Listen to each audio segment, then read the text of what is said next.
Welcome to Penrose Learning, where we make understanding easy. You'll begin by forcing the app to quit and stopping background helpers. This clears hung processes quickly. Once done, reboot into safe mode to disable third-party login items and kernel extensions so you can test the app in a minimal environment.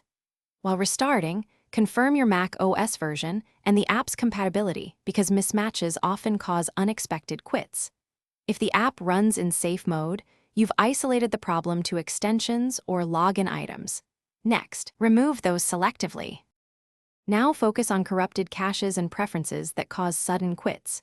You should delete the app's cache folder in ~library/caches and remove its plist preference file in ~library/preferences to reset settings that may be malformed. Then open console and reproduce the crash while watching for exception types, faulting thread, and process identifiers. These details explain why the app crashes. Once you have logs and a clean preferences state, reinstall or update only the failing components and retest to see if the crash persists.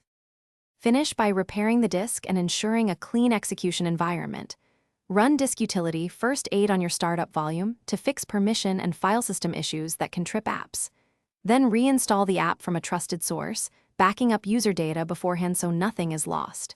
If problems continue, create a new Mac OS user account and test the app there, because account-level corruption is common. Troubleshooting tip: if crashes persist, save console crash reports and contact the developer with logs. Thanks for watching. If this was helpful, leave a like and consider subscribing. See you next time.